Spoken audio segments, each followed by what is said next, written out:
dahil maraming hindi nakasagot ng full name ko, iibahin ko yung mga tanong. Salamat naman. Number 1, 2 plus 2. Yes, may tamang sagot na ako. Number 2, what is the powerhouse of the cell? Ang dali naman. Makaka-perfect ako. Number 3, ano yung pangalan ng crush ko nung elementary pa ako? Ano na naman yan? Kung nakikinig talaga kayo, alam nyo kung sino yung crush ko. Aba ma'am, akala bang iibahin may mga tanong? Bakit may mga ganyang tanong na naman? Bala ma'am, para makasigurado ako na nakikinig talaga kayo. Wala namang may paki kung sino naging crush mo na elementary ka ma'am. Wala namang may alam yan eh. Ma'am, alam ko po kung sino yung crush nyo. Nakikinig po ako sa kwento mo. Buti pa si Michael, nakikinig. Di kagaya ng iba dyan. Sige, perfect ka na Michael. Yes! Makinig din kasi kayo sa kwento ni ma'am. Number 4, sino yung pinsan ng kapatid ng lola ko na tita ng mama ko na pamangkin na ate ko? Bagsak na naman ako! Anak, magpagaling ka lang ha. Nay, ayoko na dito sa ospital. Ang daming may sakit. Kailangan mo nang gumaling, Scarlett. Para makapag-date na tayo ulit. Oo, babe. Magpapagaling ako. Hello. Kamusta na po siya? Doc. Okay naman po siya. Pwede na po ba kami lumabas ng hospital? May bad news ako sa inyo. Nay, bad news daw. Hindi naging maganda yung mga resulta ni Scarlett. 3 araw na lang siyang mabubuhay. Hindi pwede. Ayoko! Ha? Mamamatay na ako? Huwag mo sabihin yun, Scarlett. Magpapakasal pa tayo, di ba? Magkakaanak pa tayo, di ba? Hindi ka mamamatay, anak. Gagawan ko ng paraan. Hindi pwede mamatay anak ko. Hindi pwede mamatay anak ko. Tita, una na po muna ako. Gabi na rin po eh. Sige po. Wala na akong choice. Kailangan kong gawin to. Para sa'yo, anak. O anak, kainin mo muna to para gumaling ka na. Sige po, Nay. Sarap. Kain ka lang, anak, ha? Hello. Kamusta siya? Doc, parang lumakas ako ngayon. Talaga, anak? Malakas ka na? May good news ako sa inyo.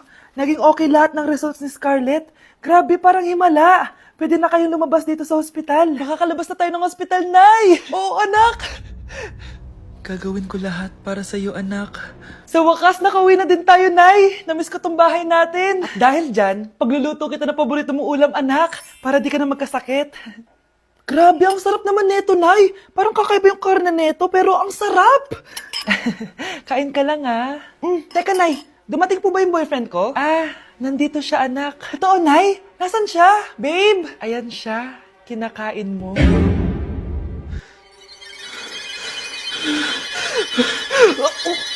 Mukhang bad trip si ma'am. Kayong 4, tumayo kayo! Hala, ano naman kayang ginawa nila? OMG! Natatandaan nyo ba tong group chat nyo?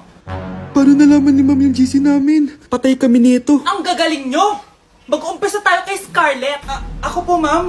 Palagi na nagpapareport si ma'am. Ano, tamad na siya magturo? Sayang lang tuition natin, be. Isa ka pa, Christian! Ma'am, kita niyo ba, bago reban si ma'am, balita ko kumukuha siya sa class funds natin, ha. Ginawa niya tayong business. Samantha! Yes po. Ayoko talaga dyan kay ma'am. Mas gusto ko pa yung dati nating teacher. Buti pa yun, hindi nang babagsak. Tapos magaling pa magturo. Kyle! Akala ko matino ka! Guys, huwag niyo naman ginaganyan si ma'am. Mabait naman siya eh. Sa principal nga lang. Akala niyo di ko alam mga pinagsasabi niyo sa akin? Lahat po ng sinabi namin sa GC. Totoo po yan, ma'am. Diba sabi nga nila ma'am, truth hurts? Truth hurts pala, ha? Sige, papakita ko to sa principal sa office. Sige ma'am, sabihin mo sa principal. At sasabihin din namin yung mga baho mo. Ha? Anong ibig mo sabihin? Di ba may GC din kayo ma'am? Sinisiraan niyo pa nga yung mga estudyante. Paano mo nalaman yon? Isang pindot ko lang dito at masasend na to sa principal. Huwag mong gagawin yan. Huwag mong pipindutin. Humanda ka sa akin, ma'am. Wag! Wag! Nay, gusto ko daw makilala ng jowa ko. Sige anak, papasukin mo. Sige Nay. Babe, pasok ka. Halika kayo, kumain muna kayo. Babe, kain ka na. Anong pangalan mo, iho?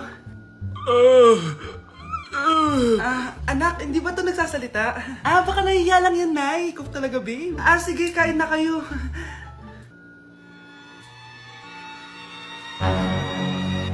Si Ay lang ako, ha? Sige anak. Anak, matagal ka pa ba? Sabi ko na multo ka eh. Halika dito. Anak! Bakit ka tumatakbo, Nay? Yung jowa mo! Multo siya! Pinagsasabi mo dyan, Nay. Anak, tingin ka sa likod. Ay, Mare. Nay! Umalis na tayo dito. Tara na, anak. A A few moments later. Ang galing natin, Nay! Naloko natin sila! May bago na tayong bahay, anak! Anay! Sino yun? Totoong multo na yun, anak! Umalis na tayo dito! Okay, class! Welcome back! Oh, ba't parang di kayo masaya? Paano kami magiging masaya, ma'am? 10 activities yung gagawin namin! Alam nyo, puro kayo reklamo. Konti pa nga lang yun eh. By the way, may bago tayong gagawin. Sabihin niyo sa akin kung ano yung New Year's resolution niyo. Mag-umpisa tayo kay Kyle. Ako po, ma'am? Sige, ako. Ako ba si Kyle? Ang New Year's resolution ko ay mas gagalingan ko pa sa school. Very good. Okay, next, Scarlett. Ang New Year's resolution ko ay ang magka-jowa. Last year ko pa wini-wish kaso hanggang ngayon wala pa rin akong jowa. Lu, paano ka magkaka-jowa? Lahat na lumalapit na lalaki sa'yo, nire-reject mo. Kala mo ang ganda-ganda niya. Kung ikaw magiging jowa ko, wag na lang. Mamatay na lang ako. Tama na yan. Samantha, ikaw na. Ang New Year's resolution ko ay wala. Dahil sobrang perfect ko, no? Feeling naman neto. Ako kaya yung pinakamabait at pinakamaganda dito, no? Ang pinakamasamang ugali. Anong sabi mo? Totoo naman eh. Dapat ang New Year's resolution mo, ang maligo ka. Puro ka make-up. Ang asit-asit mo naman. Ganon? Ang New Year's resolution mo dapat ay ang mag-toothbrush ka. Dahil ang baho na hininga mo, lahat ng crush mo, nata-turn off sa'yo. Kumpara naman sa'yo, be. Itsurang pa lang, nata-turn off na sila. Walang yakap. Manda ka sa akin pagkatapos nito. Ang New Year's resolution ko ay ang ibagsak kayong dalawa. Mga anak, maganda ba? Mawawala ako ng 3 araw Nay, kailangan ba talaga tumuloy doon? Importante yun, anak. Minsan lang ikasal yung kumare ko, no? Tsaka sa Cebu siya gagawin, di ba? Shala. Basta, Nay, mag-ingat ka, ha? Oo naman, anak. Huwag ka mag-alala. Siya na, alis na ako. Mga kapatid mo, ha?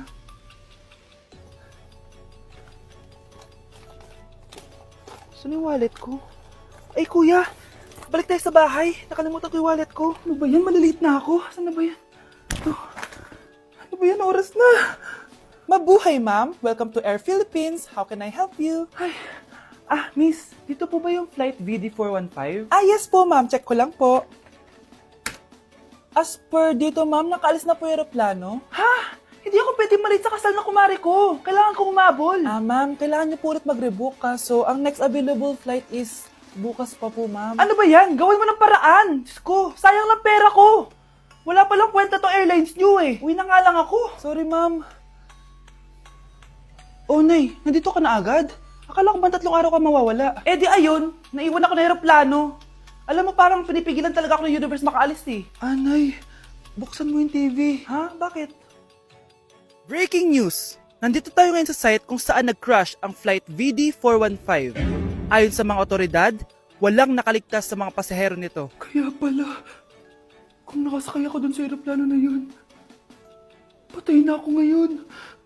Uy, Prince! Napadaan ka! Hi, tita! May gusto lang po akong dalawin sa mga anak nyo. Ikaw may gusto ka siya, pasok ka muna. Sige po, tita.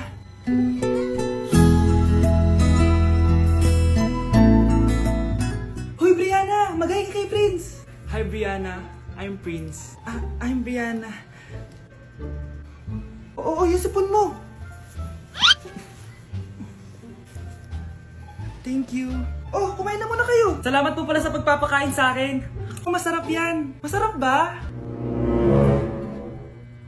Prince? Si Prince sa pupulunan! Tubig! Prince, ito tubig!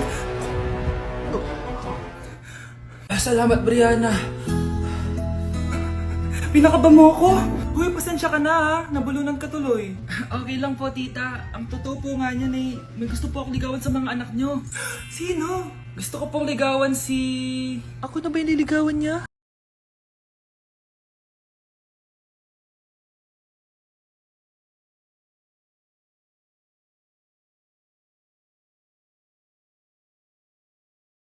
Nay, eto na po yung pagkain ni tatay. Thank you, anak. Pwede ba ako pumasok, Nay? Wag na muna, anak. Baka ma-stress yung tatay niyo eh. Sana gumaling na si tatay. Ang tagal niya na kasing paralyzed eh. Sige, Nay. Alis na ako. Mahal, papakainin na kita Naglutuan ka ni Scarlett. Nay, eto na po yung pagkain ni Ano yun, Nay? Ang baho. Ay, anak, mamaya mo na ibigay yan. Papaliguan ko muna yung tatay mo. Nagpupo na naman. Sige, Nay. Tao po, delivery po. Ano po yun? Kay Susan po, importante daw po to. Si nanay, ako na lang po magbibigay sa kanya. Nay, may nagpapabigay po nito sa inyo. Bilasa mo ba to, anak? Hindi po, Nay. Wag mo tong babasahin, ha? Sige po, Nay. Mamamalengke lang ako na uulamin natin, ha? Ikaw muna magbantay ng bahay. Ano yun? Bakit sobrang baho naman? Saan nanggagaling yun? Dito sa kwarto nila nanay. Tay, nagpupo ka na naman, no? Yung envelope to, ah. Death certificate? Hindi naman patay si tatay, ah. Hello po. Buti naman po, ma'am. Sinagot niyo na. This is St. Peter's Funeral. Kailan niya po ipapaimbasa mo yung asawa niyo? Isang linggo na rin po kasi baka bumaho po yung bangkay niya.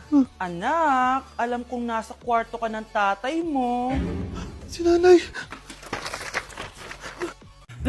Binilihan ako ng bagong cellphone ni nanay. Wow, sana all! Nay, bakit ako wala akong bagong cellphone? Aba, ano akala mo sa akin? Nagtatay ng pera? Maghintay ka, ah. Mag-picture na tayo mga ate, dali! Tara, tara! Picture? Sige, sige! Ay, O, di ba sabi ko na sa inyo maganda to eh. Wait lang, may tumatawag. Hello anak! Punta ka dito kina Aling Susan! May birthday dito! Nandito yung mga ate mo! Ano? Pero kasama ko sila ngayon dito. Ha? Paano nandyan? Nandito sila! Hindi na nakapag-picture pa po kami kanina eh. Ay anak, gutom lang yan! Pumunta ka na dito, marami spaghetti dito. Nay, nandito po sila! Nay! Tulungan niyo ako, Nay!